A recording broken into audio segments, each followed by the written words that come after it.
little slow.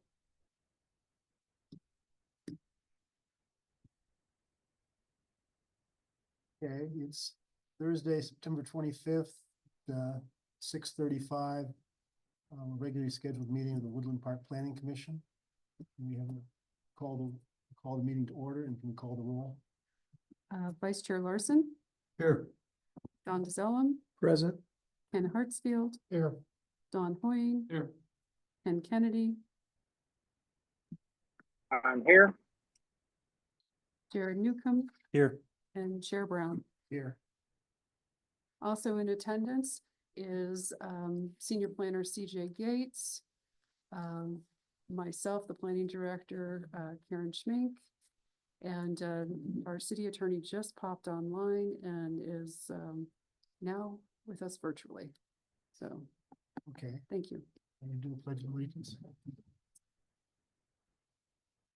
Allegiance to the flag of the United States of America, and to the republic for which it stands, one nation, under God, indivisible, with liberty and justice for all.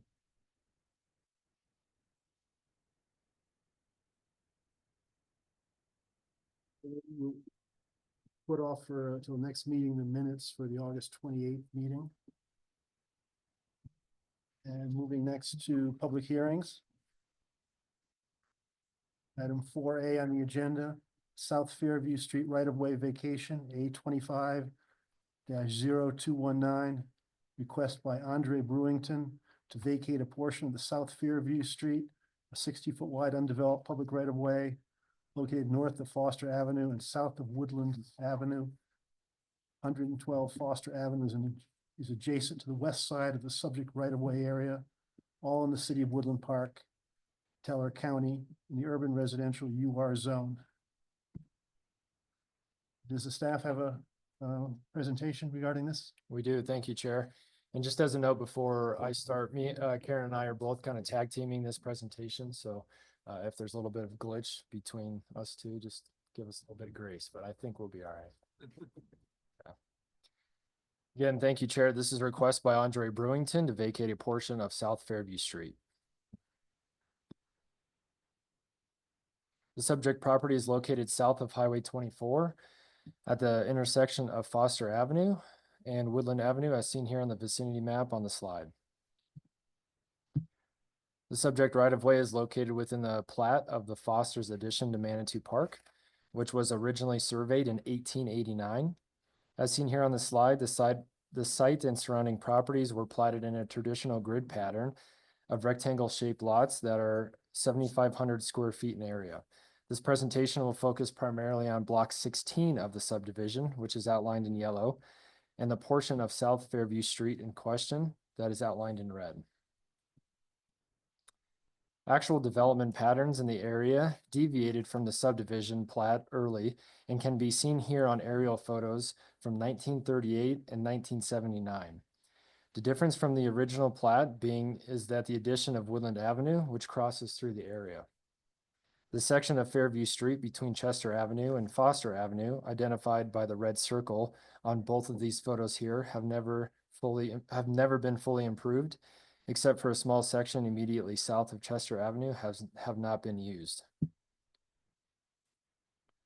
On the left-hand side of this slide is the current aerial photo, including the general location of the property lines that is shown in current development patterns of the area. The area outlined in red is the section of South Fairview Street that is the subject of the application. The blue triangle between South Fairview Street and Woodland Avenue is the land that is owned by the applicant. On the right-hand side of the slide is the Woodland Park zoning map, and as you can see, rural residential zoning surrounds the subject right-of-way. Suburban, urban residential. I'm sorry, urban residential. Sorry. The minimum lot size within the UR district is 7,500 square feet with a maximum density of 2 dwelling units per acre. This subdivision was platted before zoning regulations were adopted in the 1960s. A total of 104 lots were originally platted in the 23.14 acres that comprised of blocks 13, 14, 15, 16, 25, and 26, which results in a density of 4.49 dwelling units per acre. As currently developed, 60 dwelling units have been constructed, and there are 3 full-size vacant lots for a total of 63 dwelling units, which now result in a density of 2.72 dwelling units per acre. This density calculation includes the land area in the east half of Block 25, which is now Cavalier Park. On the next few slides here, we have some site photos. On the left-hand side of the slide is a photo taken just south of Chester Avenue at the north end of Woodland Avenue and is looking south. And just note that the Google Street View here mislabeled the street name on the left. The dirt driveway on the east side of Woodland Avenue pavement is located within the Fairview Street right-of-way. On the right here is looking north into the undeveloped section of South Fairview Street, and the applicant's property is on the right-hand side of this photo. The wood lath in the photo identifies the applicant's southwestern property corner. This photo was taken from the intersection of Foster Avenue and Fairview Street, looking north into the subject property. The red dot on this photo indicates the approximate location of the applicant's current southwest property corner. The intersection of Foster Avenue and Woodland Avenue can be seen on the right-hand side of the photo. This one was taken from the intersection of Foster Avenue and Woodland Avenue, looking northwest into the applicant's property. The intersection of South Fairview Street and Foster Avenue can also be seen on the left-hand side of the photo. The last one for you here is taken from Woodland Avenue and looks west across the applicant's property to the neighboring property known as 112 Foster's Avenue. As can also be seen from this photo and prior photos, it helps illustrate the slope topography of the applicant's property and the adjacent subject right-of-way. The current request you all are hearing tonight is from Mr. Andre Brewington, who submitted an application to vacate a portion of Fairview Street. On the left-hand side of the slide depicts the location of the subject right-of-way to be vacated, which is outlined in red, and Mr. Brewington's parcel outlined in blue. The figure on the right-hand side of the slide depicts how the property lines would change should this vacation request be approved and the land be divided as specified in city code. And this is Karen's portion of it. Okay. Since this is such an interesting little triangle, we felt it was very important to dive into the history of this particular property and how did it come to be. So this section of the presentation focuses on that.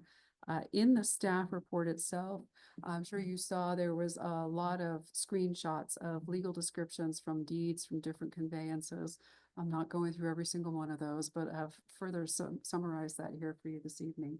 So this particular slide in the center, you can see block 16 outlined in yellow. And red is an odd trapezoid piece of paper shape, and that is the subject portion of Fairview that's being discussed in terms of whether or not that should be vacated. The orange dotted lines diagonally through the center indicate the location of Woodland Avenue. And then on the right side, just to help with context, is the aerial photo again from 1938. So as we've noted previously, this survey for the original plat was done in 1889, so well over 100 years ago. And it was through my research, the earliest conveyance I was able to find was in 1932 when a Mr. Wagner acquired lots 1 through 13 and lots, oh, I got another typo in there, excuse me, lots 15 and 16 through a number of treasurer deeds from the county, from Teller County. And each of those, and there was a deed for every single lot that was conveyed at that time. He did not have lot 14. That was actually owned by somebody else, went through a couple of conveyances, and it was in 1942 when Mr. Wagner acquired lot 14, which is the one indicated with the orange dot. So as of 1942, Mr. Wagner owned that entire block 16 with Woodland Avenue going through the corner of that block as indicated by the aerial photograph from 1938. There were a number of other conveyances back and forth, and it was interesting to look through some of this because folks really weren't using banks at that time to finance their property. So just about every conveyance had an associated deed of trust with it, where the seller was essentially offering the financing terms as part of the conveyances. But it was in 1958 where the last time where all of those 16 parcels or 16 lots within block 16 were conveyed, and they were done on the same deed, but the lots were called out individually in that conveyance. And it was in 1970 when that Woodland Avenue was actually clearly deeded. In August of 1970, there's a Town of Woodland Park resolution. It is not numbered, but it's at that point where they talk about hereby accepting the dedication of Woodland Avenue as described in several dedication deeds of the adjacent property owners for the purpose of establishing a public right-of-way to be known as Woodland Avenue. From each of those dedication deeds contains the exact same legal description, which was in your staff report and then here on the slide.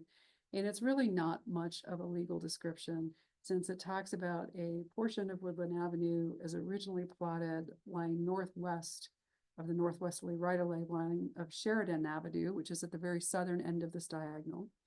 And then the south of the southerly right-of-way line of Chester Avenue, which is at the north end of the diagonal. The Town of Woodland Park, Teller County, for the purposes of establishment of a public right-of-way over, it says lots, but they really meant blocks 16 and 25 as designated on the official map of the Town of Woodland Park and to be known as Woodland Avenue. We were not able to locate the official map from 1970 to then include that in your report.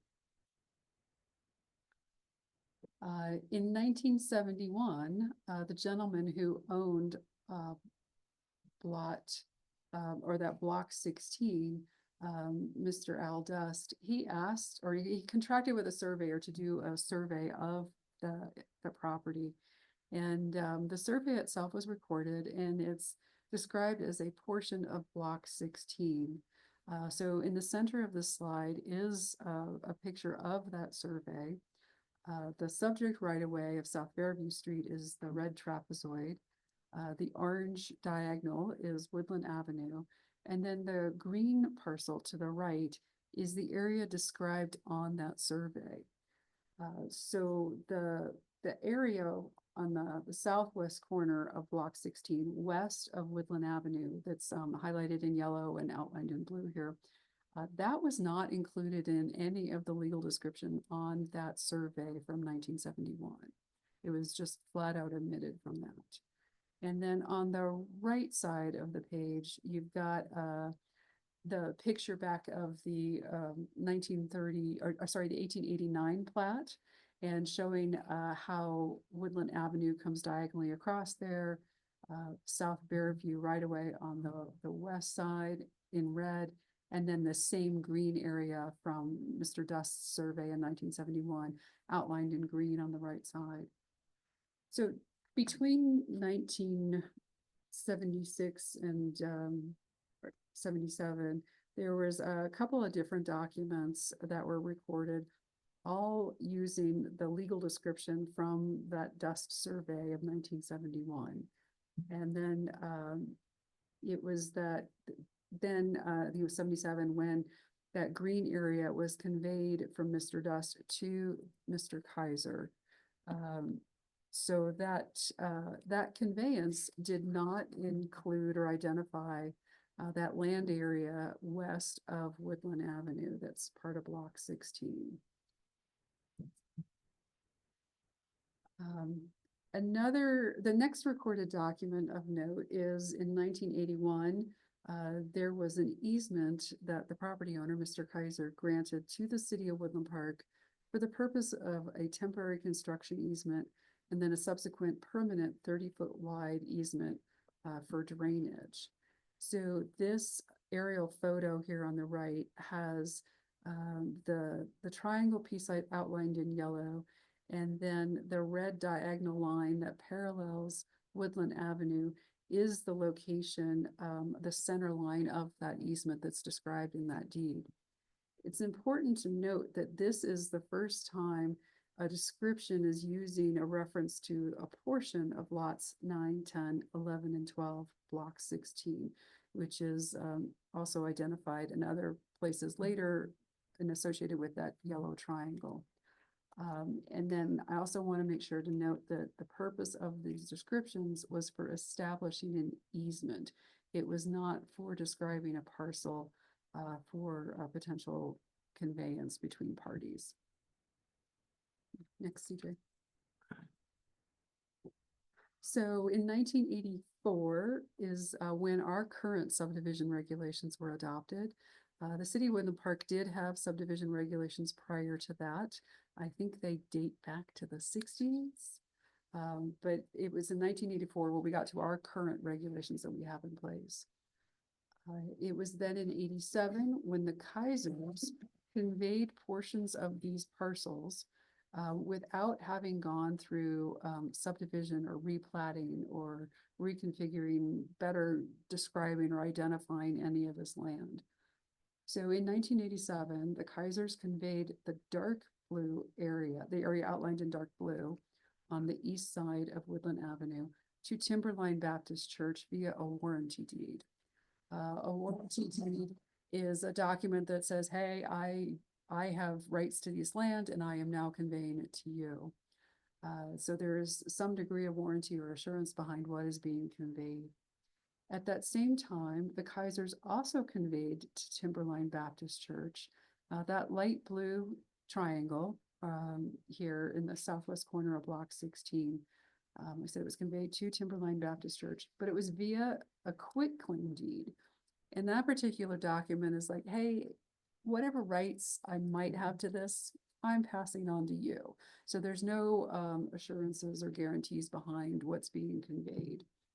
And it was in that particular deed where the description is listed as that portion of lots 9, 10, 11, and 12, block 16, Foster's Addition, lying westerly of the westerly right-of-way line of Woodland Avenue, as it may be platted or physically determined to exist. So even that description's a tad ambiguous in terms of what it consists of, where it's located, how much of it is there. So subsequently, in 1996, back to the east side of Woodland Avenue, that dark blue area that had gone to the church was then conveyed to another party, the Gatts. And a year later, they had a new subdivision plat recorded, whereby that was replatted into 4 lots that's now known as Woodland Creek subdivision. So the little triangle really did kind of get lost. And it was in 2006 when it reappears as a conveyance. And that was through a treasurer's deed. And there's 3 treasurer's deed conveyances that happened. The first one in 2006, then again in 2012, and then in 2023. All of those descriptions on those treasurer's deeds refer to a portion of lots 9 through 12, block 16, Foster's Addition, lying westerly of the right-of-way of Woodland Avenue. So I want to note that the assessor's website actually contains a couple of important disclaimers for how their information should or should not be used. The first one is when it talks about their abbreviated legal descriptions. They use that for general identification purposes related to their maps and assessing property for tax purposes. So their disclaimer says brief legal description is not intended for use on legal documents. And then when it comes to their mapping program, the GIS, there's another disclaimer that says this GIS information shown on the following web pages is provided as a public resource for general information purposes only. Representation of locations in this GIS cannot be substituted for actual legal surveys. So those are, I think, very important things to keep in mind when folks are using this information and making decisions.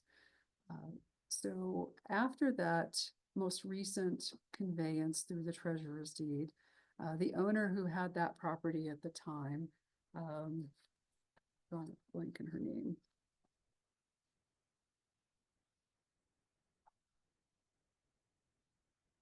Cindy Driscoll, she then conveyed the property to Mr. Andre Brewington. It was in December of 2024.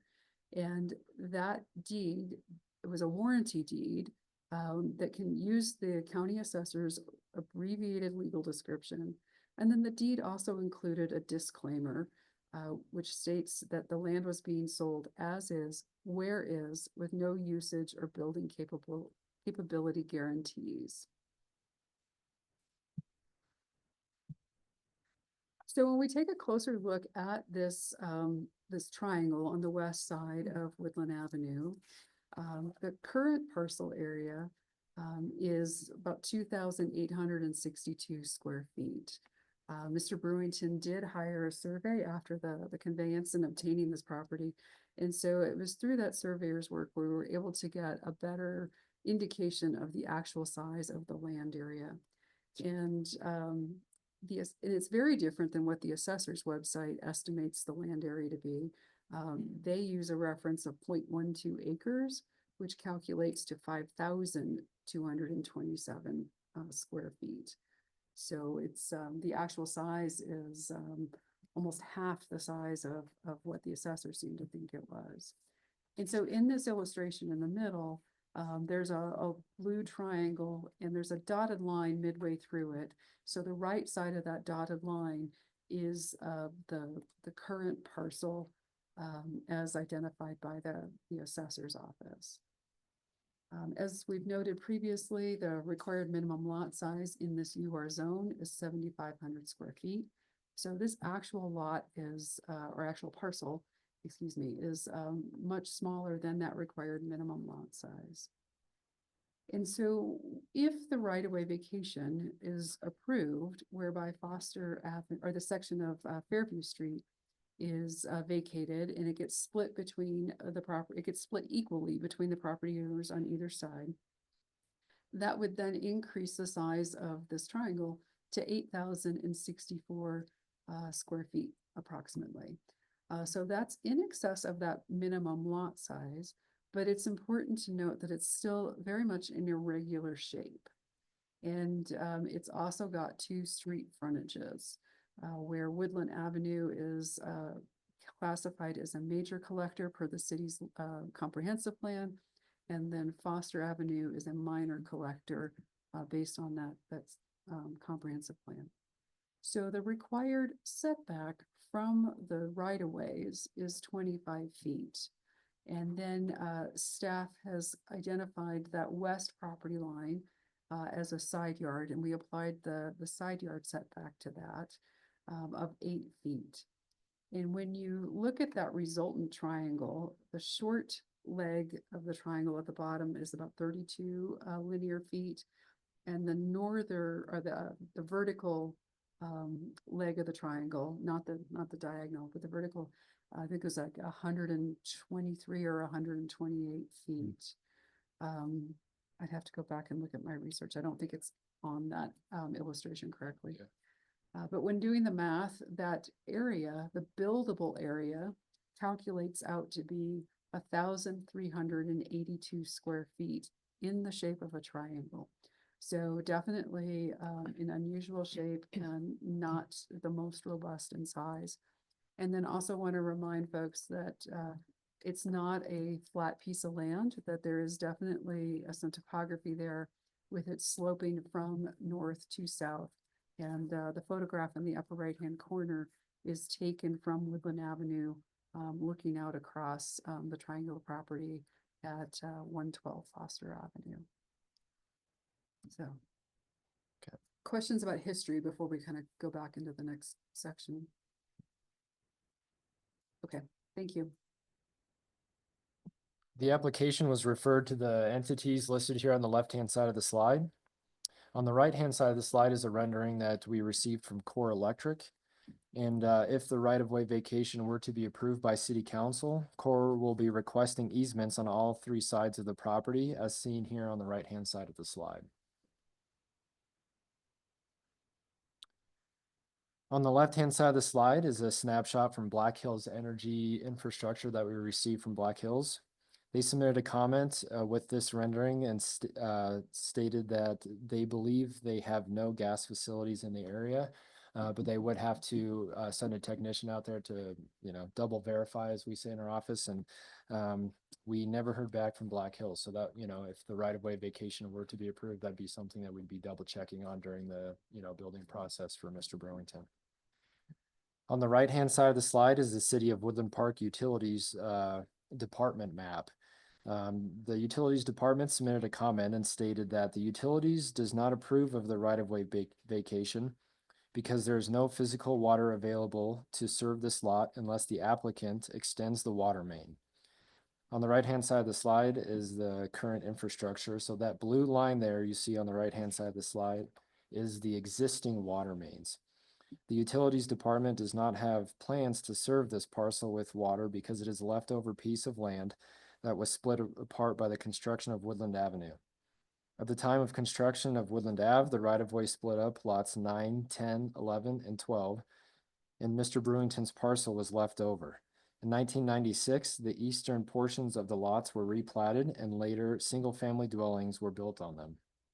If the applicant is successful with the right-of-way vacation and would like to construct a single-family dwelling on the property, the Woodland Park City Council would have to make the decision on whether or not the city will sell him a water tap. This request was subject to Municipal Code Chapter 12.08. Many of the provisions on the slide comply while some may comply.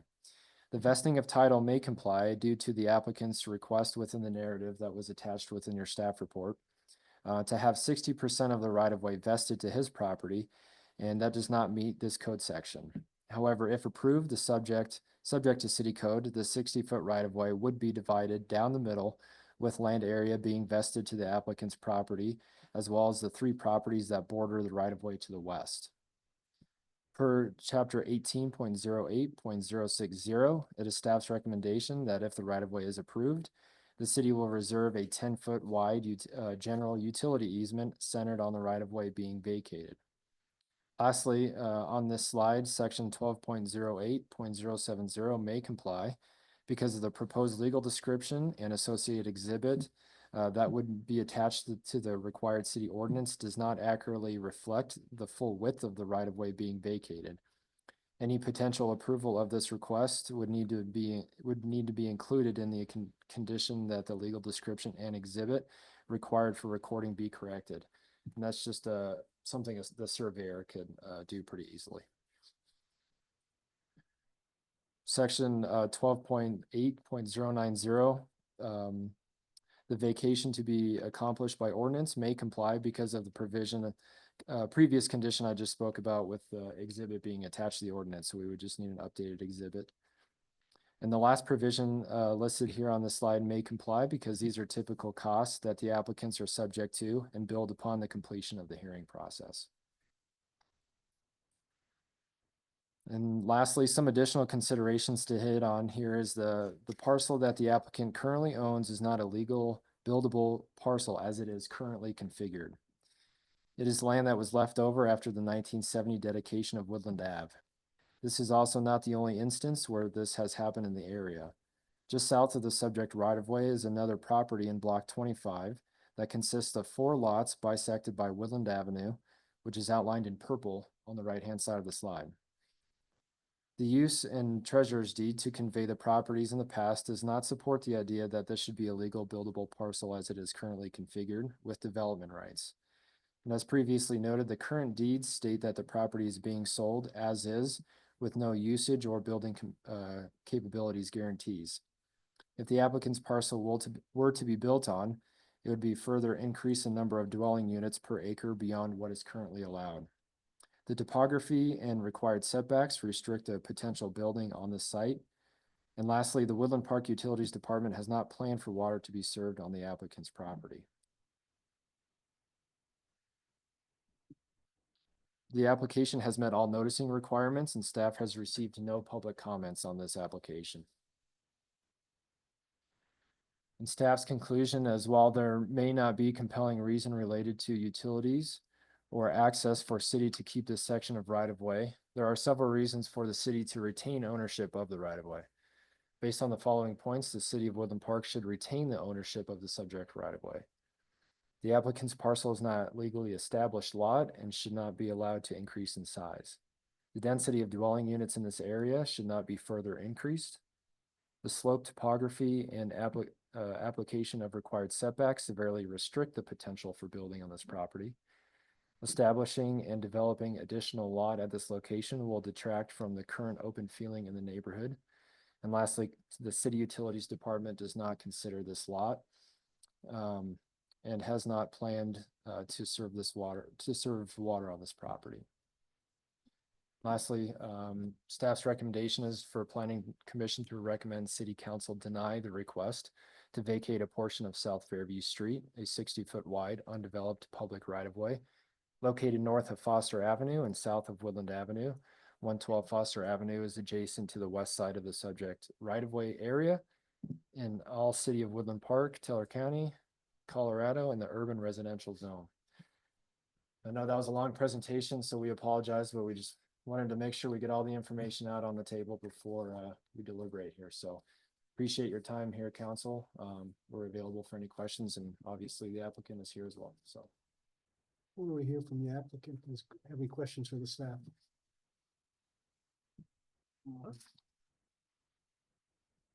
What have we? Some of these might be more better addressed to the applicant.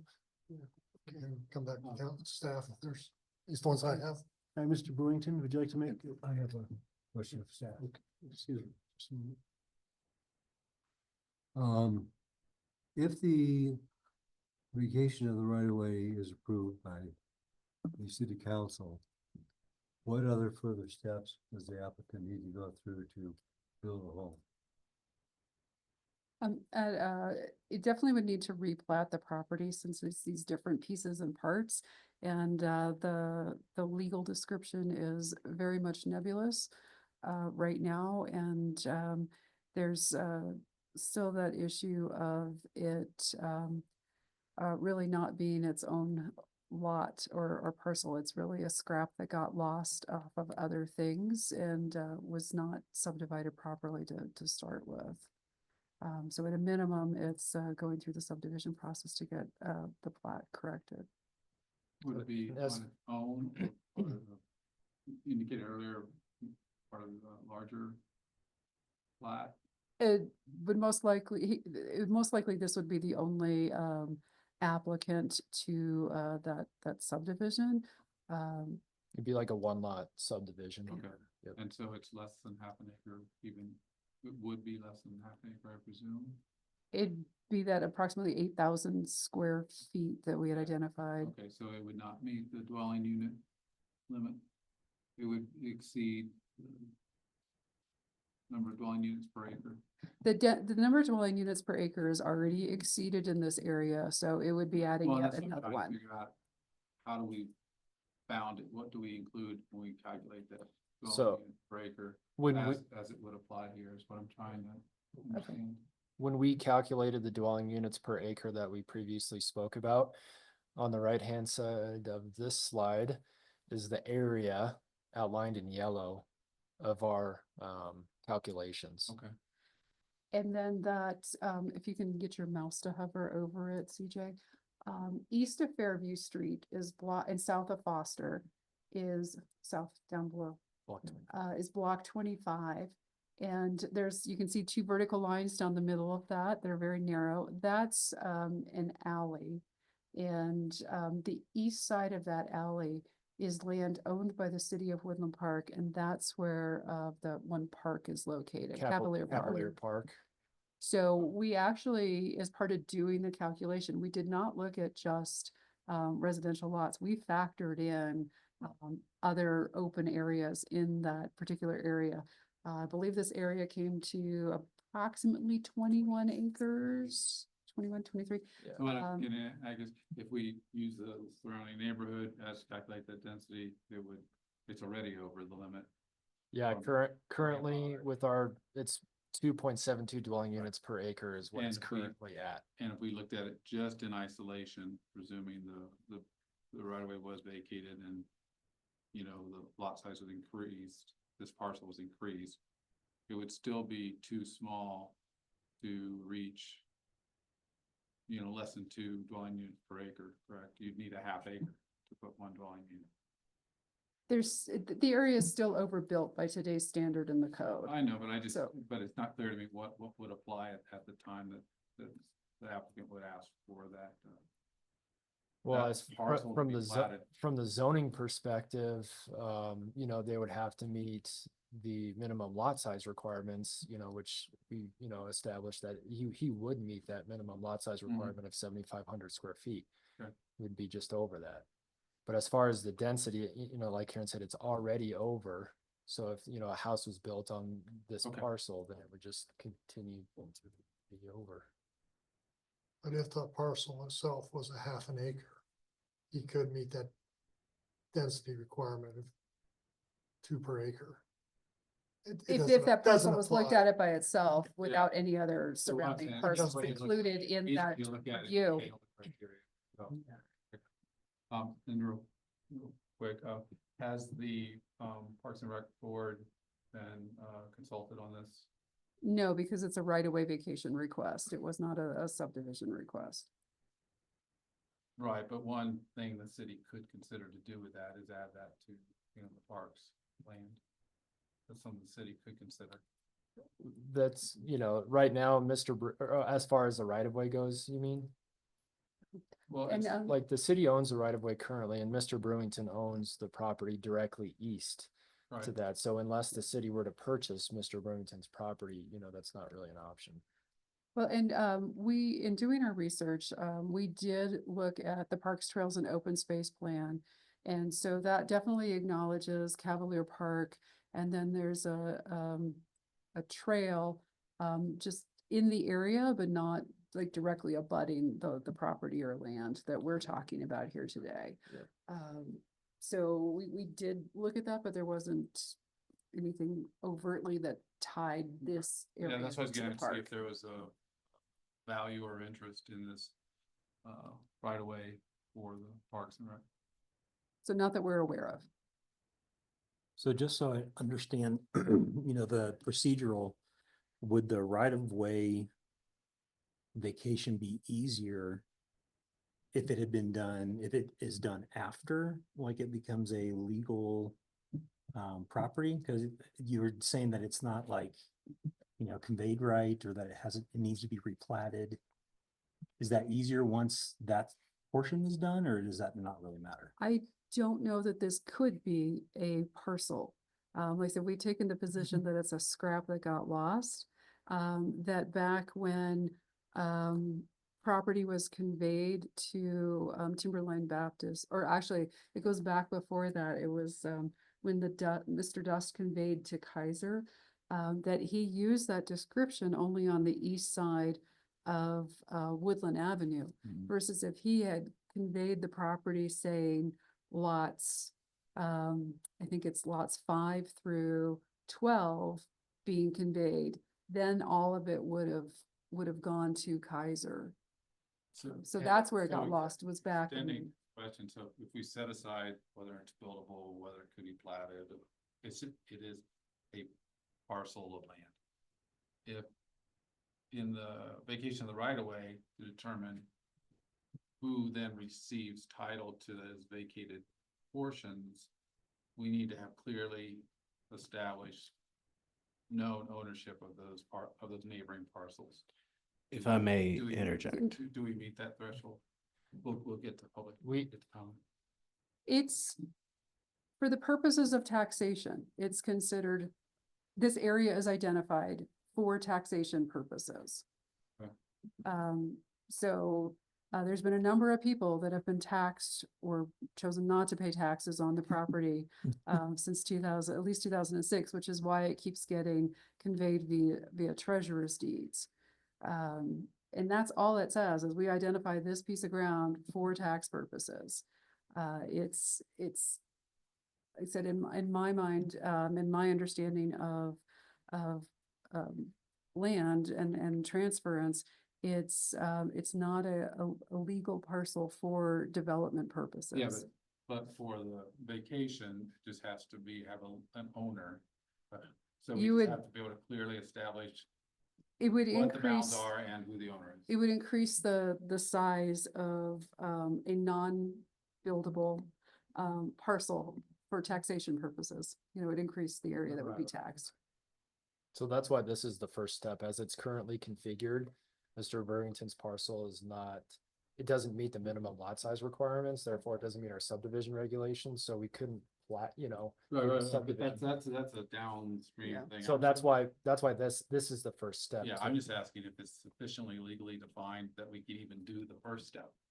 Oh. That's what I'm trying to do. That's what I'm pegging down to the most bare bones thing. Mhm. Is it even possible? Yeah, I think to- if to if convey it it? were not possible, we wouldn't be here tonight. Alright. So yeah, our attorney is online, but she's definitely comfortable with us doing this presentation and presenting this in front of you tonight.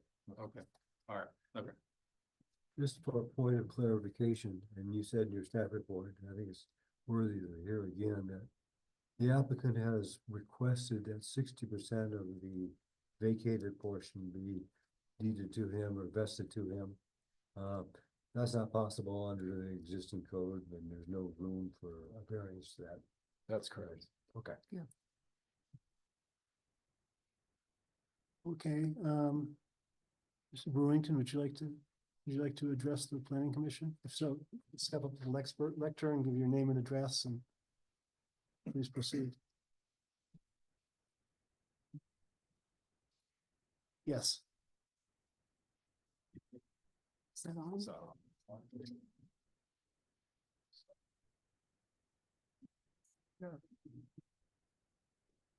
Good evening. My name is Andre Burrington. I currently reside in Manitou Springs.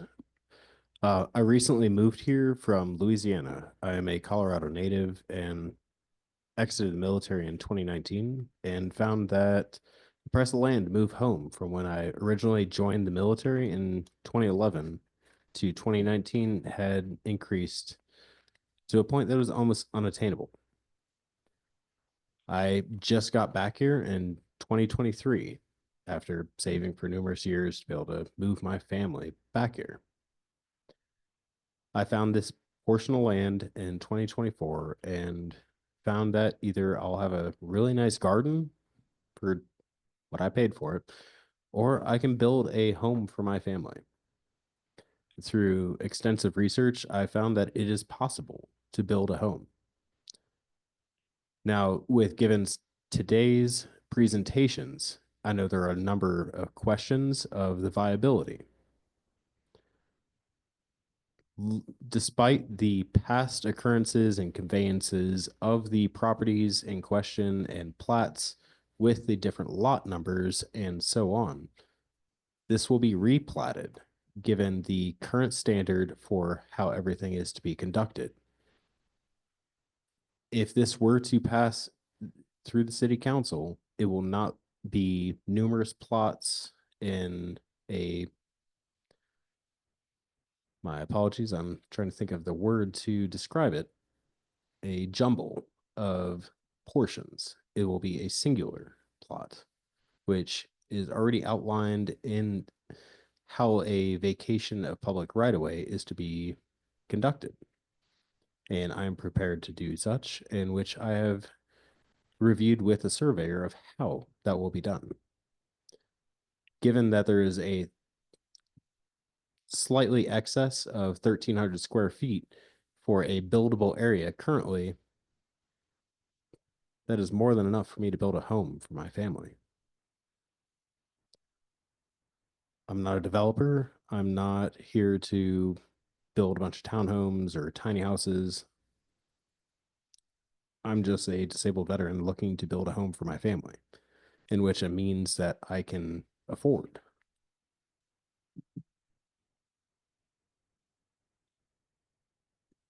Given that I'm here now, and any concerns, I'm welcome to answer those and explain how I will go forward from here.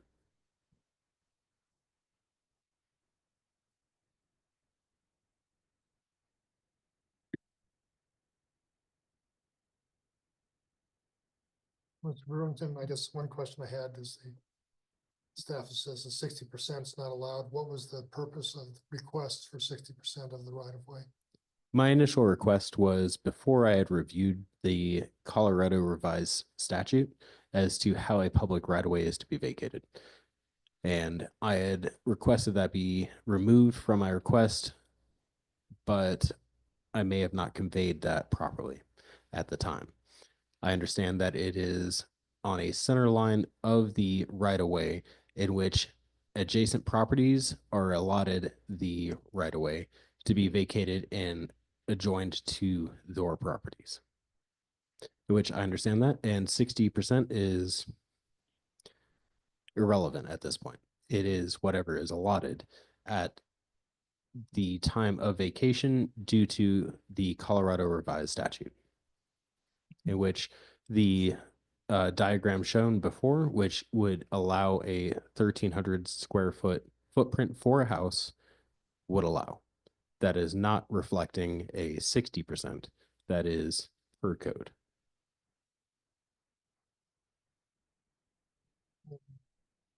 You've had a chance to review the staff recommendations. I was wondering if you could respond to those 5 items. So given the staff recommendations, they are recommendations based on the current state of the property, not the future state. If all of those recommendations were reviewed, despite the water, which would be on me, I could end up with a larger property that I can't get water to, which that would ultimately be upon me. I'm not asking the city of Woodland Park to determine that ahead of time for me. Everything else, aside from the state of the water, I meet the requirements for the property size to build a house. Density in the area is already over. There are more houses being developed with a higher density throughout the entire city of Woodland Park. I don't see why there would be a difference in this instance. Well, there would be a difference because if it's in a higher density, it would be in a different zone. It would be, but currently it is not.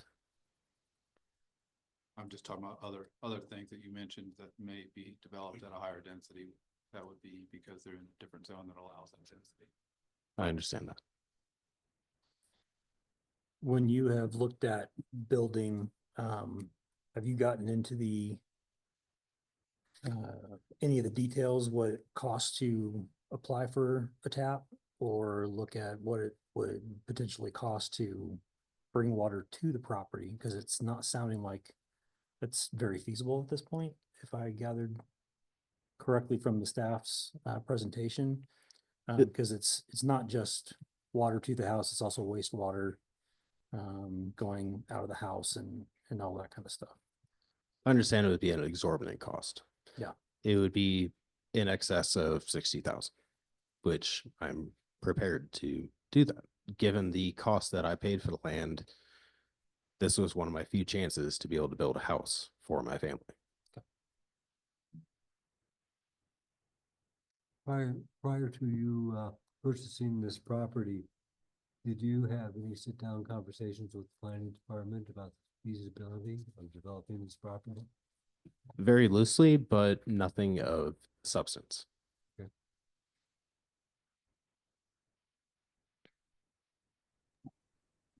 I have a question I'd like to ask. Has there been any discussions with the other property owners about the impact of them getting this additional land added to their properties, such that you would have talked to them about relieving them from that additional tax burden by taking their shares and adding it to yours? And is that something that could be purchased or conveyed back to you and create a lot slightly different than the one that comes just from the vacation process? The property owner on Foster's Avenue, I am in discussions with purchasing their portion before I do the final plat to add that to, so as to increase the buildable area. The property that is further up Fairview or Woodland, as you would, they are actually excited. I talked to them on my way here today that their driveway to their numerous rental properties will actually be owned by them and not be public property. Because as it stands right now, they do not have a direct easement. They do not have a public right of way to access their properties, and they're not having to pay for that. I'm taking on that burden and making sure that they have access to their rental homes, which is also for sale right now, which they're in the means of deciding what they want to do with.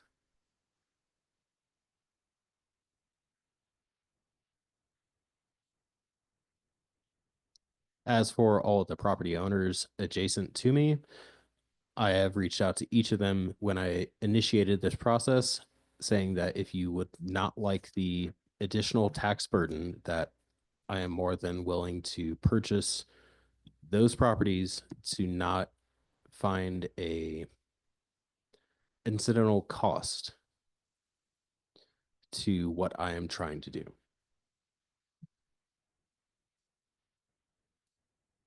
Other questions from the commission? I think now, from the discussion, I You do can have a come question back. with staff. but There not will be the opportunity applicant. for Mr. Barrington as well to rebut as well.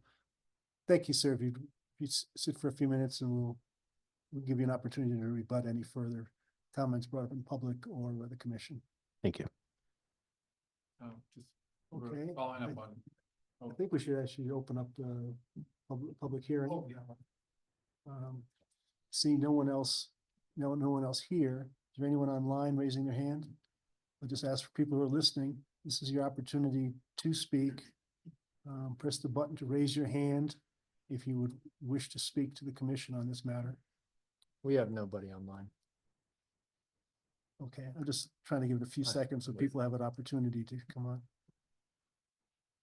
All right, well, apparently there being no public comment, then I'll close the public comment section and return to, I guess, Don had questions for the staff. Yeah, following up on Ken's question with the impact on the neighbors, if this were to be improved, I mean, what's standard, I mean, would the city engage in some sort of interaction, discussion? Make sure they're at least aware of it? I mean, the letters I assume went out, but. Yes, well, all the notice requirements were met, so there's been signs posted on the property. We understand that the bulk of the landowners actually live somewhere else and that these are largely tenant occupied properties. So the mailing that goes out goes to the owner's mailing address and not the physical address of the property. I do want to add something else in related to Mr. Brewington's idea of acquiring the a land area from the neighboring property. That's not a case of, hey, you know, describe that piece of right of way and just deed it over to me. That it cannot be done that way. Since when if the right of way is vacated, it gets vested in the adjacent land. You then have more parcels involved in an actual replat to adjust boundary lines between all of those parcels. So you have more parties involved in that particular platting process. And the conveyances then can happen in accordance with plat changes. If the other parties are open to that, is that still something that can happen? If the other owners? They could potentially look at that, but we still have the problem of this is not a legal parcel to start with. It's a scrap that actually belonged to something else and was never properly divided to start with. So he had applied for the vacation earlier and then withdrew it, went into negotiations with the city to purchase and then dropped that and went back into the vacation process. Well, is there any? The planning department wasn't involved in in those communications for the city purchasing the land, so I think Andre would be a way better person to kind of talk about what went on during those talks with the city and so. So why he might have changed his mind, but Yeah, I'm just kind of curious if it goes along with the not trying to avoid the adjacent landowner issue, but what kind of fell apart in the negotiations. I can speak on that, if I Hey, can could you, hear. could you wait till we'll have an opportunity to speak in rebuttal of all the comments? My Okay, apologies. if it's all Yeah, right, that's Alan, fine. Yeah, that's Okay. fine. Raise the question, it's just been, you don't Yeah. engage in interchange at this. Yeah, point. no, that's fine. I do have a further question in terms of, how this might be divided, if vacated. In 1208-020. What I see applied is condition C. As I read it, I don't think that's the condition that applies. I think the condition that applies is condition D. Doesn't dramatically change the outcome, but basically that the dividing line at all places would be, you know, not near one parcel or the other, you know, so it would, where it's even and straight, it would go right down the middle, but where the point of the triangle is, it would then start to, I don't know if it'd be a curve or a straight line. I'd have to get my geometry book out towards Fairview Avenue. So it wouldn't just continue infinitely straight. In which, I'm not sure I'm following, but I had a similar question myself in Manifest. I think you can see from this picture on the right-hand side, you have the green line separating, you know, splitting the right of way. One in the middle goes up, it goes past the east-west parcel lines, suggesting that Mr. Brewington's parcel would receive land. We looked at the area and took the width of South Fairview Street and drew that line down the center. So the land on either side of the center of Fairview Street gets split to the properties on either side. Where this is a little tricky and throwing everybody off is how Woodland Avenue comes in on a diagonal across there. So basically that the line down the center of the subject right away for vacation running north-south until it bumps into the Woodland Avenue right of way. So we're taking the position that the Woodland Avenue right of way is distinct and defined. Definitely the parcels on the left are very clearly defined in subdivision plat. So it's this area in between that then gets split between what's there. I do want to follow up on something. That center parcel, the large square in the center, that does have multiple dwelling units on it. And technically, it does have frontage on a right-of-way. Right now, it has frontage on South Fairview Street. It is undeveloped, as you saw in the photographs of that area, that there's what amounts to like a dirt driveway off of Woodland Avenue down the Fairview Street right-of-way to that property. But that parcel does front on a street. If this area were to be vacated, it still has frontage on a street. It just then has frontage on Woodland Avenue and not on Fairview Street. That wasn't my question. But I know, I added that in. But I, before that, tried to answer how that gets split up. I may be trying to repeat Don's question, but and then even I was unclear. All right. Looking at the right-hand side of the display, Yes, all right, to the two parcels to the southwest, roughly, they have a north-south line on them. They have an east-west line on the north side of those parcels. Seems to me that line should continue all the way over to the Woodland Street. So that the little triangle, where you're doing the base of a triangle there going upwards would seem to go with the middle lot that Karen was referring to a moment ago. And it seems, whereas the picture seems to suggest that it would go to Mr. Brewington's slice. So, as I read it, I think the truth is somewhere like in the middle. And I'll explain what I mean by that. Okay. What I see applied here is condition C, which if the it says if the roadway is at a right angle to the property line, then you basically just split it down the middle. That's not the case here. The road's clearly not at a right angle to the property line. It is to some, but not others. So in that case, condition D applies. I'll read it and then I'll try to translate it best I can.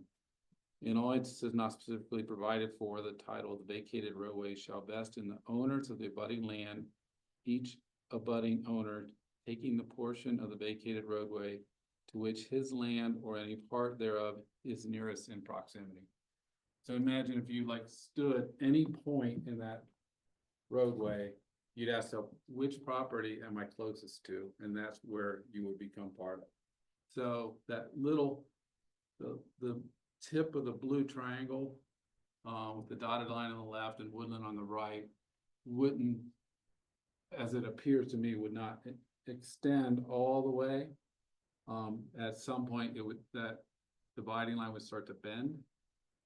And that middle property, the largest property on the left, would have a little bit larger and slightly irregular portion. And by the way, and a little bit maybe enough to draw it below the minimum lot size.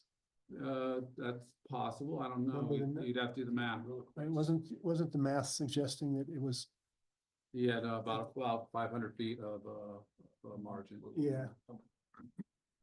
The margin would seem to disappear. My if one gut takes- would say no, but you know, you gotta do the math. My apologies to interrupt, but when you use the restroom and We should take some notes, and when we're done, please address each one, so.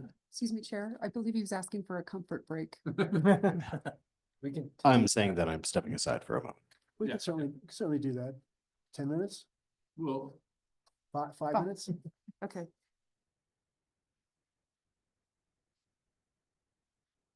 but we're just gonna. we're basically in a Yeah, recess We- for no- 5 no minutes. discussion. Want you to get that in the wash. Yeah, thank you.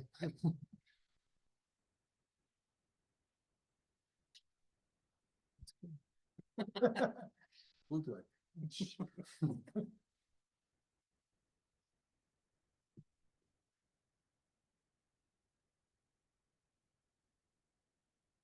Definitely the most interesting one, I think. Please, we're being recorded, Yeah, we're in a recess, so.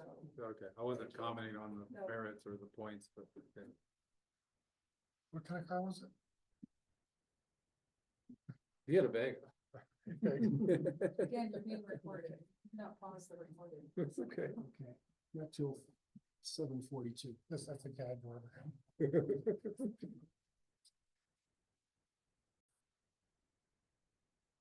Okay, at 7:42, we're back from our break.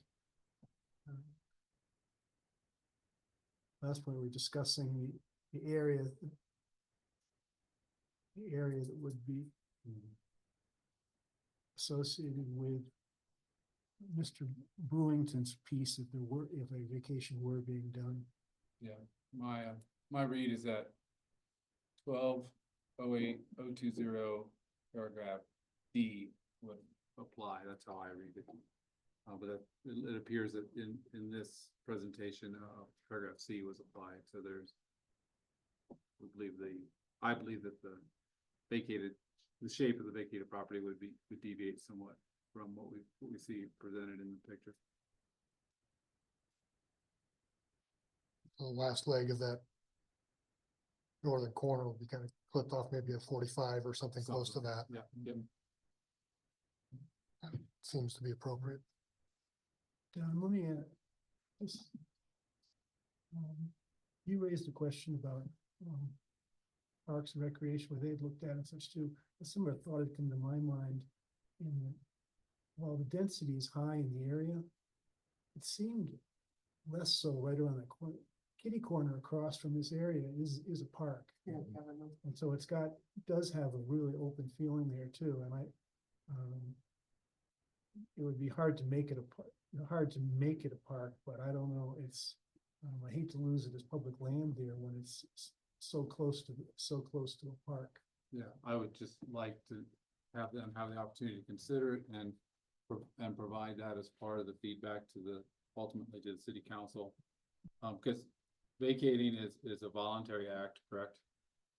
By the city. So so to me, the standard is what's in the best interest of the city. And to make that assessment, I think we would want to know if the Parks and Recreation Board had any interest in that property one way or another. Well, right now too, that could tie into part of what the Brad is looking at as far as connectivity between like Bergstrom Park and Taba development right now and the American Discovery Trail, which is yeah, that might be something that the Prab might want to look at because the connectivity right now between the American Discovery Trail, which is the trail that runs up and comes up behind Cavalier Park, in the new Tava House and the Bergstrom Park project, because one of the things that we have been discussing is the urban connections inside. Like when you get from Cavalier Park, how do you get to Memorial Park the safest, easiest way? So. That would seem reasonable that Park would have some input into the process. Aaron, can I ask you or CJ, given the difficulties in the history of the boundaries of this piece of land here, and questions you suggested about what was provided to you, would you be in a position to present to the city council a description of what it is they're actually asking to do upon? I mean, if the description is unclear,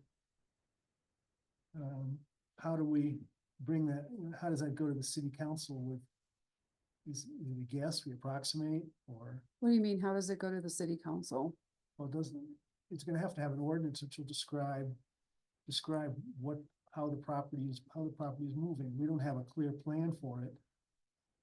How the property is moving? I'm not understanding.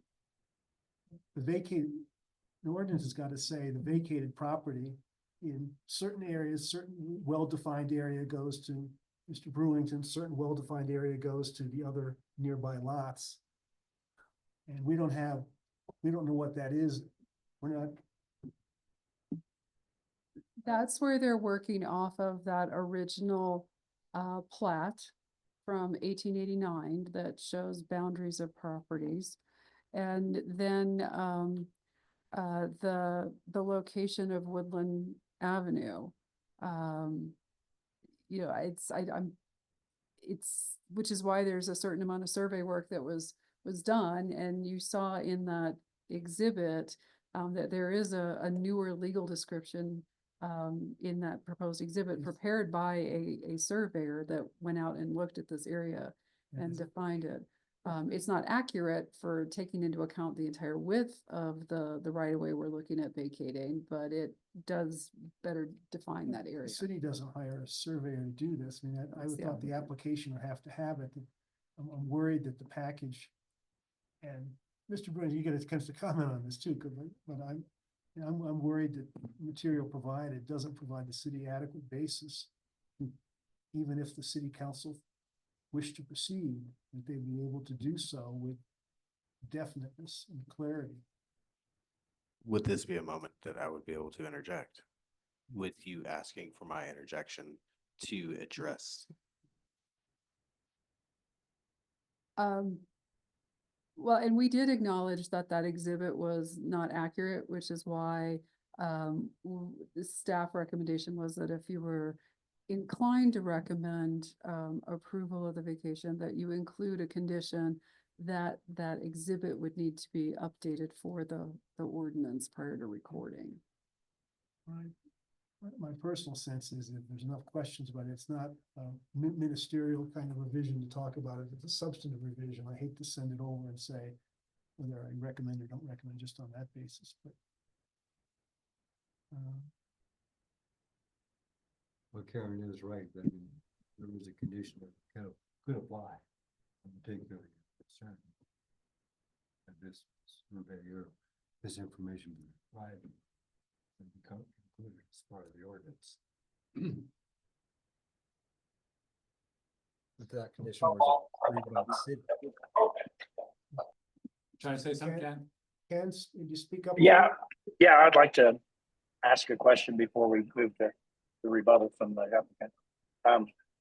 The density, Karen and CJ, when we have a subdivision that was platted prior to the density rules going into place, and they're exceeding the density, and there are empty lots in those areas for those subdivisions, do we deny building permits to build additional homes in those subdivisions because of the new density rules, or do we grandfather all those in and allow building permits to complete building out the lots that were originally platted? The lots as platted are allowed to go forward with development. If somebody wanted to rearrange, let's say they had 4 parcels and they wanted to rearrange property lines, so they end with 4 parcels, we do that. If they want to, that's a permitted process, an allowed process. If they want to reduce the number of parcels, go from like 4 lots down to 3, that gets, both of those things get done, I believe, through an exemption process, an exemption plat process. What's not allowed is if somebody currently has 4 lots and, they're already at or exceeding rules and requirements, and they said, hey, I want to rearrange these property lines so I get 5 lots, that would be a no. We would not be able to process that type of a request. Okay, thank you. Well, what I was gonna say is if we send, like the vacation of the right of way to the city with a condition, could the condition just be something that, to, have the staff reconfigure or make it to where it's a little bit of that diagonal line, so it does meet the 7,500 square feet? And then it meets, I don't know if that's something that staff does, or that would have to be something Mr. Brewington would have to do, or how that would work. I guess the risk is, or there's to the applicant here is, if we do apply condition D as I recommended, then it may not meet 7,500 square feet. It just Right. is what it is, it's math. But that might materially impact his interest in proceeding forward. Yeah. So I think he would want to know the answer to that question. If we don't have, Mr. Brewington, I think, is anxious to speak. Okay, if you want to go, please take the lectern again.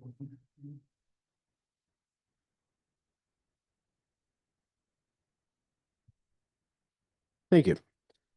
So if we could go back, there have been numerous questions about the viability of this property, as well as the surveying presented by Karen. If we could repeat these questions so I can address them adequately. My apologies that it's been the last 15 to 30 minutes of numerous questions, which I've had answers for, but I've been waiting for my ability to rebuttal. If we could review these. I have a couple notes addressing the land acquisition from the city. If the city wanted to purchase my property, does not intersect or offer linear line of a walking trail that is currently going through the park that is adjacent to the property.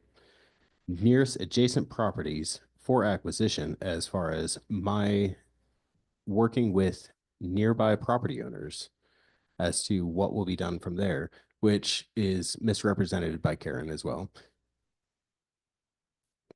The completed, so all the surveys that have been done, which have been brought into question by Karen as well, were all done by the county surveyor, Eric Simonson. Now, if we would question his viability and his understanding, which he's been doing this for 30 plus years and spent extensive time on this property, why would we then go and question it again when he's an elected official to do this specific job? And if I may interject, just to be clear, we're not ruling on any of that. What we're trying to, the dog we're trying to walk here is to make sure it's a fully informed decision, not just for the city, but for the applicant of what the prospects going forward might look like.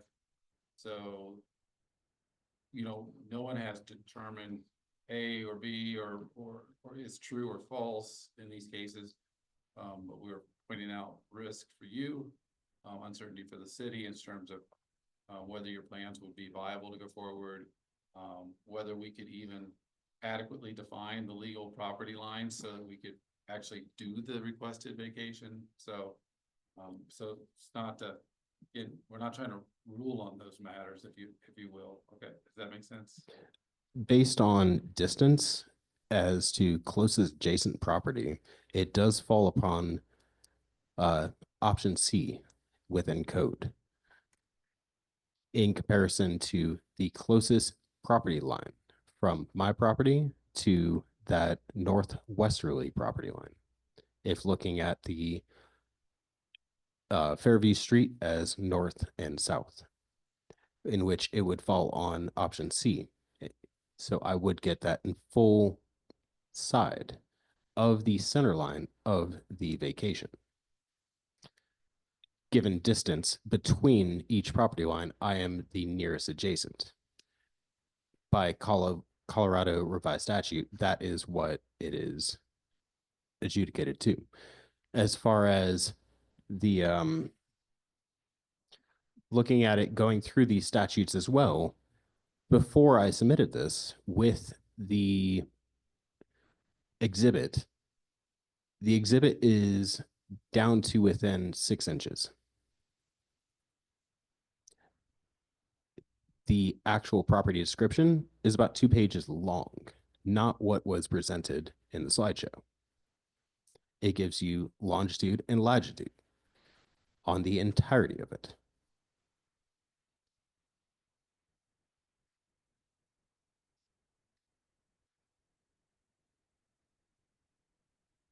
As far as acquisition of adjacent properties,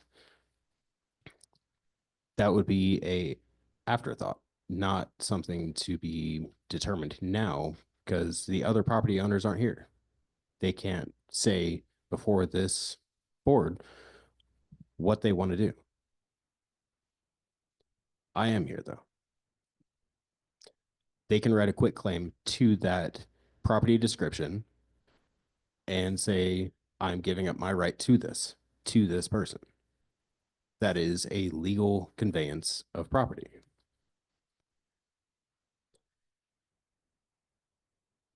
As far as the trail that is going through the park that is near the property, it would make no sense for it to go through there. Looking at the maps, any of you can see that it would make no sense to go a hard left to nowhere and up a hill into a property of rental homes. Parks and Rec will have no interest in this. I gave the city the chance. I'm still waiting on a response from the city appointed realtor from July, in which I discussed with him sale of the property, in which he never replied. I was very patient with the city as far as selling my property, in which was I attempted to sell it as I felt like I was over my head. After being shot down by the city and not responded to, ignored, all my questions unanswered, I decided I'm going to pursue this. The city had the option to buy this. They said they needed a next city council meeting to review it. 4 city council meetings had gone through before anything. I haven't even heard back from the city realtor or the city manager's office. The opportunity was presented and it was ignored. And the city manager's office, the only offer or answer they gave me is that there are higher priorities There are more expensive things that we're working on, and you're low on the totem pole per se.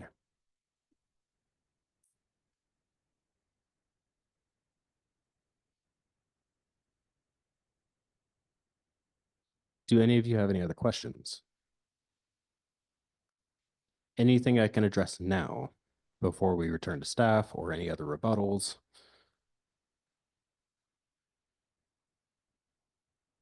Thank you, sir.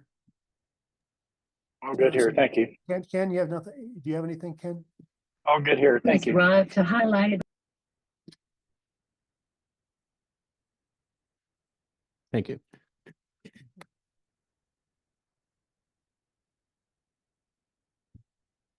Okay. For discussion, is someone want to put a motion on the table first, or do you need some discussion to help frame a motion, or? I think as part of the discussion, I think it's worth us laying flat, at least what we are considering and what is really just for kind of interesting facts. Nothing about the vacation requires this to be a buildable, plattable parcel of land. I think that was it was excellent discussion, like I said, for the city understanding what they're might be getting into, and for the applicant understanding the risk of proceeding forward. But I would say any vote I have would not have any bearing on a vote to vacate, because the vacate, like the subject, how it's vacated property is allocated, it's just landowners, it doesn't say parcels. What he intends to do with it is interesting, but not strictly relevant to this decision. One of the considerations that's in the ordinance was the views of neighboring landowners. And I think we heard the neighboring landowners have not stepped up, and the applicant wasn't able to indicate any particular positions that they're taking. That is incorrect. Well, he mentioned that though. Pardon? The one with the driveway would like that to happen. That was his Right. his statement of their position, Of second one of person. the- Yeah. I mean, I do have significant concerns beyond that, but I just saying that out loud, just to make sure that at least clear in my decision process, whether or not it's a buildable, developable parcel of land is not strictly relevant to the decision at hand. Whether it's in the best interest of the city interests me, and that's why I want to know if the crowd is interested in using that land or doing anything with that land, or just keeping it green. And the lack of clarity of exactly what the lines would be in terms of presenting to the city council concerns me as well. That question you just brought up at the very end Yes. is addressed in the staff report. It says, if planning commission would consider approval of this request, a revised, corrected legal description and plat would be provided. So that's half of it, and then the other half is whether C or paragraph C or paragraph D applies. Staff have an opinion on whether C or D applies to that northern portion?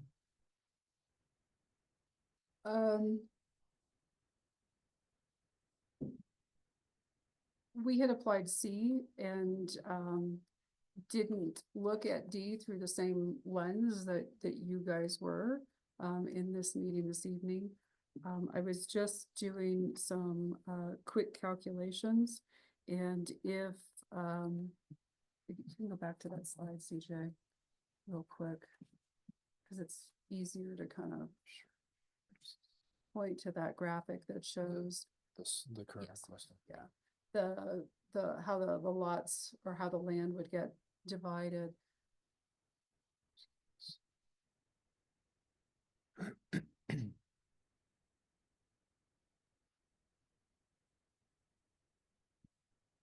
Thank you, CJ.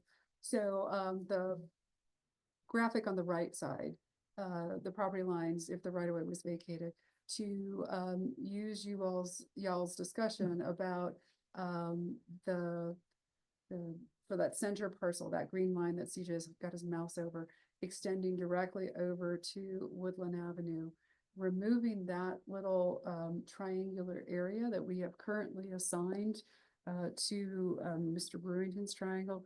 If that were removed, I've estimated that the land area associated with, for Mr. Brewington would drop from that 8,063 square feet plus or minus down to about 7,100 square feet. So, you all estimating that it would bring that land area below the minimum lot size, was pretty good, eyeballing estimate.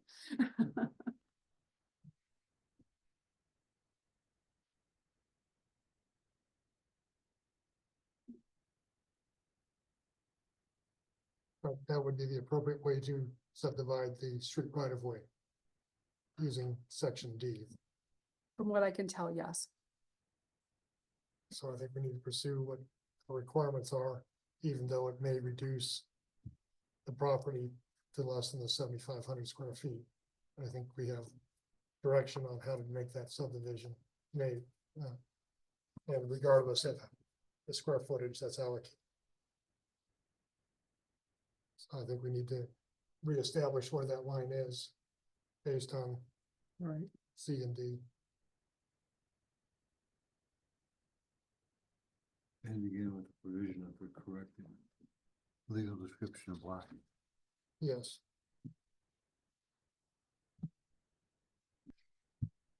I guess I still have some confusion about it's not being a legal parcel. I mean, it's land, it's titled to, the actual dimensions might be somewhat in question, but there's a section of land which this gentleman owns. So it is a parcel, so it's not legally established. I'm curious why it's not established. I guess was that's not- the history you went into, but what it would take to establish it as being a legal subdivision or legal parcel. I said it was never, properly subdivided into this particular size or this particular lot. And it was, the conveyance, that happened, it was in 1986, so clearly after the establishment of subdivision regulations, that, parts of things were conveyed, but this was not. So, you know, it essentially was, divided without the benefit of subdivision, without going through any type of review and plating process. So that's in violation of state law. So then you end up with this remnant. And this is where I just don't have a lot of experience in terms of how do you make this whole? Especially when you're starting with land area that is, well below, what's required in that zone district now. So it's like I said, it's this scrap that's outstanding. So it's not buildable, I can understand that. Yeah, But you could go plant a flower garden there if you wanted to. You'd have the right to do that on this parcel. So, I mean, it's his land, correct? Or is there a question whether he owns it? well, the assessor seems to think they're gonna tax him for it, so, it's at least identified for taxation purposes, I've already paid taxes on it, so it is my land. so. And this is where I'm not a real estate attorney, Ken, so. I Oh, mean, I'll give you that. You're That's tapping fine. out my There's expertise a lot of here. things that come up, that's difficult to answer without that, legal school behind you. I have a question, is just to, does the city want to vacate this property? Is there no future use for it? Yeah, that's what I was gonna ask is what's the city currently doing to maintain that property? And then what would happen if they're relieved from having to maintain that property? What Yes, benefit would there be? Interject on this. There's adjacent park. There's, I guess, vague answers we got on utilities. Once it's vacated, it's gone. Yeah, that's my, Whatever the dimensions are, it's gone somehow. I'm not certain that the city wants to give it up at this point in time. I haven't heard that the arguments that it wishes to do so. Well, yeah, is it the proper use of city property to vacate it? Right Can now. I interject on this? Because I have a greater understanding of this property than anyone in this room. The question we're trying to ask is what the city's interest in the property, which that Does the city have an interest in mobile homes on the property? Roadworthy, not roadworthy trailers sitting on the property? Things that are trash sitting on the property. If that is the city's intent, then by all means, do not approve this vacation. Because that is the current status in which I intend to remediate.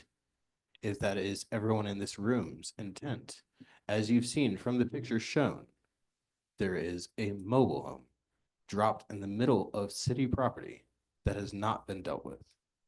There is unmowed grass. There are trailers just dropped in the middle of the property.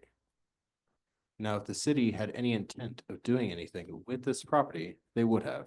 I have offered this property to the city in which they did not offer a immediate resolution, given numerous months of negotiation in which I have been ignored. So the question of, does the city want to do something with this is blatantly obvious. I hope, sir, that you don't feel that we're ignoring you. We're trying to understand all the aspects of this too. And that you've had an opportunity to speak, so thank you for that. To understand this property, I doubt anyone in this room, aside from CJ, has actually been to this property. To negotiate what should be done with this property should be done by seeing it. I'm the only one, aside from CJ, maybe Karen, that has actually seen it. I know what is going on there. To be put aside for my time to rebuttal, despite numerous questions, is inexcusable.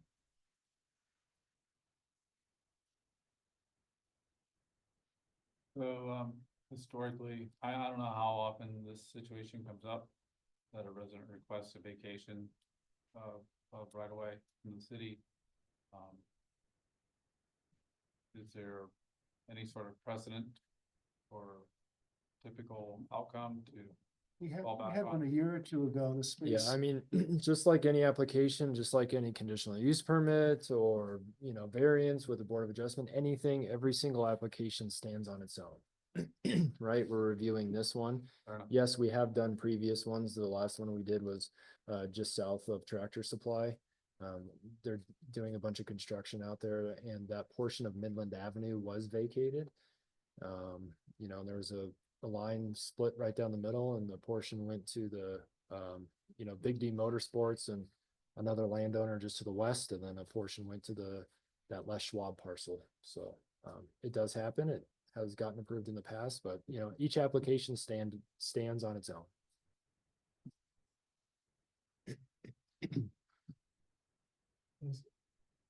To help us move along, is anyone prepared to offer a motion?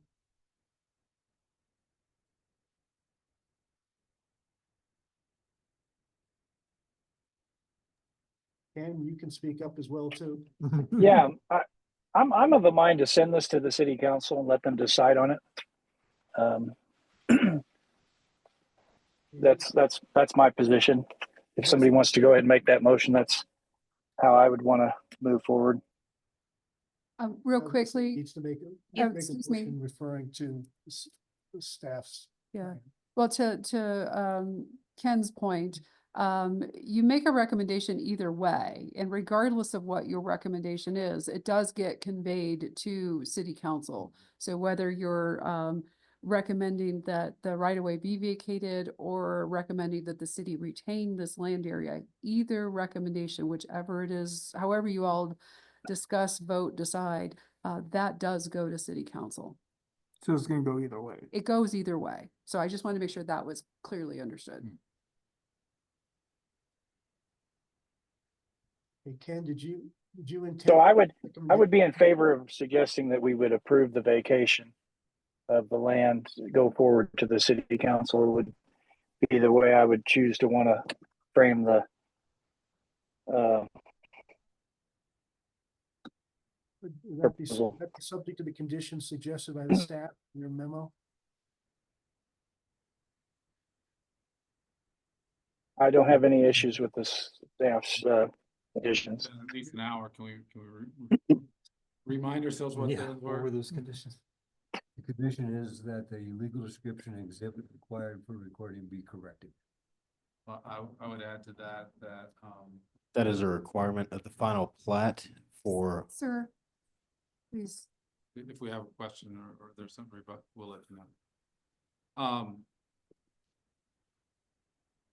I would want to add to that, I believe condition D applies, but, you know, I think a review, I don't know if that's a legal review, which part of the code applies, and then it would have to be redrawn prior to presenting to the city council, so they know exactly, to Ken's earlier point, they know exactly what they're being asked to approve or not approve. So I don't know, Okay, where I'm kind of hesitant is that, does that mean that we are not right about, like this package is not fully defined? Or does that mean, or can that be a condition and applied between, our the meeting? at package the needs a city council? surveyor needs a surveyor to correct it. In my mind, it's not ready to go to the city council. That's my, all right, we're trying to get a motion to it. Ken was sort of suggesting a direction. Larry added some specific language. Don added some language too. Is there a motion that's been made here? No, for the record, there's not a motion on the Yeah. table. Yeah, I didn't think there was.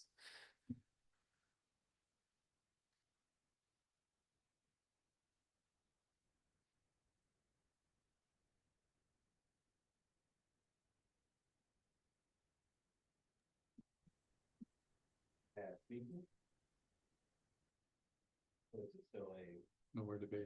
Chair, Mr. Chair. The applicant was asking. You have a question? I would like to see. All right, with the commission. All right, briefly, sir.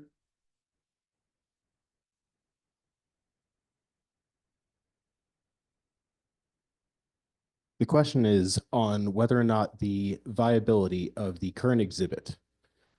This is done by Eric Simonson, the county elected surveyor. He understands this division of property greater than almost anyone. He knows exactly how the code for this goes. He has reviewed everything that I have submitted prior to submittal. This wasn't just a one-off of a property owner throwing things forward. He has advised me throughout all of this as to whether it is viable, whether it is legal, and whether it is correct. Everything is within 6 inches as far as lot lines, longitude, latitude, length, width for every document that has been submitted. Now, the question of whether this is presentable to city council, there is no greater accuracy than what is already present. Okay, thank you.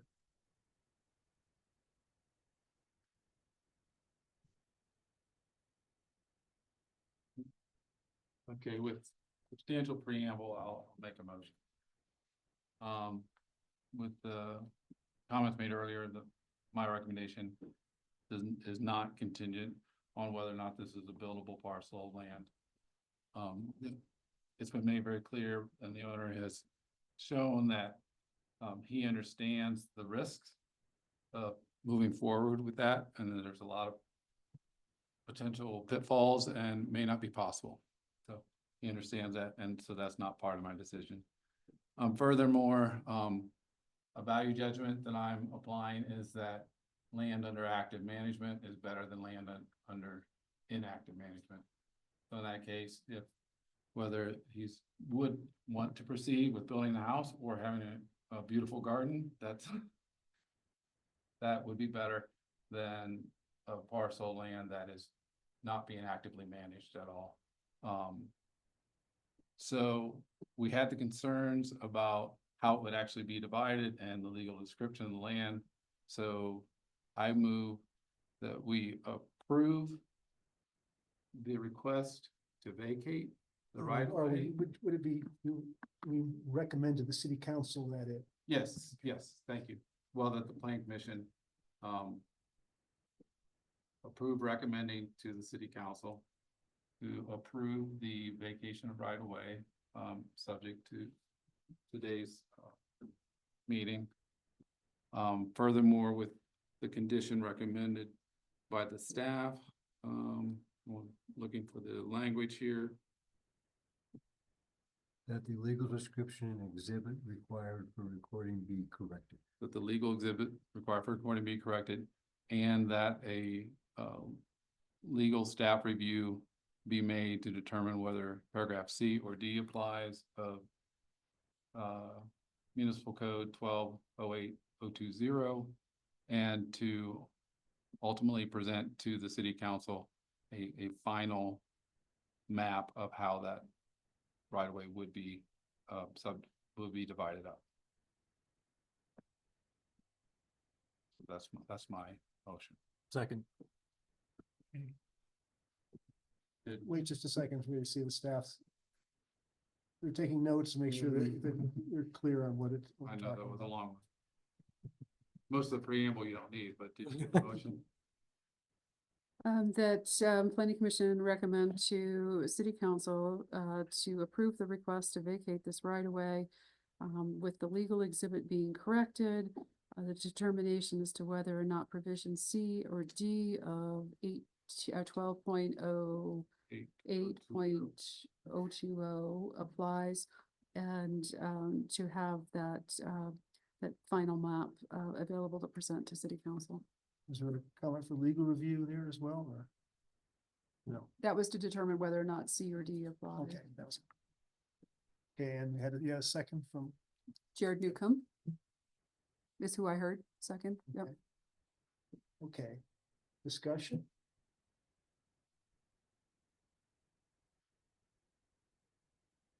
Just want to review staff's concerns. To the right page here.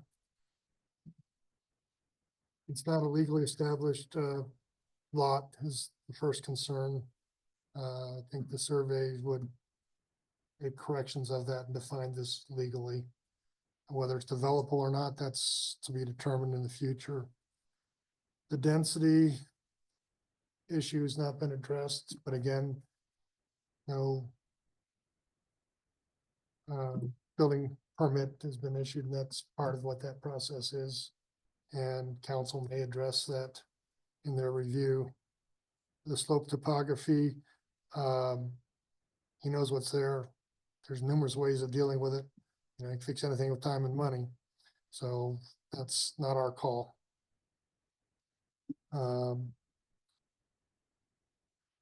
Establishing and development of an additional lot in this location will detract from the current open feeling of the neighborhood. I guess I'm not buying into that extensively. The right to develop a property will always affect the neighborhood. And so we'll see what the development, so I'm discounting that concern. And the city utilities, I guess there was some comment that council will have to determine if a tap would be available for this property. I guess I'm not gonna get into that. But as far as extending utilities, if the applicant's agreeing to take that expense, extending those lines, it seems like it should be something that could be accomplished. And so not a major concern there. So the only one of these things that I'm really concerned about is possibly the density. But I think we'll defer that to council. So with those concerns addressed, I'm willing to support the motion. Any discussion appropriate or useful regarding comment from the city utilities about the additional tap? Is that? Well, kind of related to that, I mean, I would like to put a disclaimer on anything we determine here today. This in no way implies future approval of any of these other subsequent steps, plating, building permit, Because it'll Um, be getting- addressed when they come up. getting it tapped. So it has to go through all those processes on its own merit. This is no approval of this right, if we approve, and then city council ultimately approves the vacation of this right of way, in no way implies that anyone's agreed to any of those subsequent steps. So. Want to make sure that's clear. Any other discussion, Ken, on the line? I'm done discussing. Thank you. All right. Call the question then. We have a roll call? Sure. Commissioner DeZellem, Yes. Ken Hartsfield, Yes, Don Hoying, Yes. Ken Kennedy, Yes, Jared Newcomb, Yes. Chair Brown, Yes. and Vice Chair Larson. Yes. Okay, motion carries unanimously. Okay. Thank you, sir, for your application. And you're aware of the city, I think it's scheduled for public hearing of the city council on November 6th. Check that, verify that that's the case, because that it's currently scheduled. That is what it's, Yep.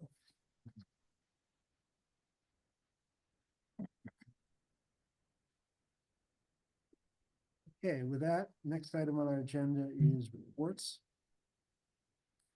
I had two things this evening to share with you. The first is, you might have seen in the newspaper report at the last council meeting that the suggested amendment to our accessory dwelling unit regulations, that ordinance, was in front of city council on first reading at their last meeting. And, they, it called for a motion to, approve the ordinance on first reading and set the public hearing. No motion was made. So from a procedural standpoint, the item died. It is not going forward. It is not being further considered. So that's the end of updating accessory dwelling units at this point in time. is there some conflict with state statute? Their decision means that they want to stay with how our regulations are currently written, which, to your point, do not comply 100% with the state requirements at this point in time. There is a couple other little lawsuits out there from other larger communities, that are suing over the state mandate and the taking of local control. And it appears that there is some interest in just kind of sitting tight and seeing how things shake out and whether or not there's subsequent revisions or changes that potentially happen. So at this point, the direction is we're staying our current course. That's that item. The second one relates to the code update. Like I said, still working on that. I will be, I know I promised this, but I will be contacting each of you to get back to you in terms of how your comments that were turned in, how they were addressed and incorporated, and getting you all that true red line so you can see the copy that went to the city attorney for legal review. So basically what you guys suggested, how that was incorporated and went through review. Jen and I are now going back through the city attorney's comments. We may need to meet with her to have clarification on a couple of small things. But overall, there was not a lot of comments from the city attorney. So that's, I think, a credit to the product that we all worked and put together. There, like I said, there is some stuff that needs to be addressed, but overall, what you guys were recommending was pretty darn solid. So that's where we are in that process at this point in time, is needing to get back to you and then also finalize the document that we would go and present to the community as a whole for that essentially 30-day general review period before we start diving into hearings. So that's what I had for you this evening. Right now, I don't have any public hearing items for your next meeting. So I think you get a bye week that first week in October. So it looks like we have 3 more meetings for the rest of the year. Yes. Yeah. Yeah. And we recognize that your term is coming to an end, so. You can't go. So that's where we are on all that. Anything else from commission members? There being heads nodded, meeting adjourned. 8:29, thank you.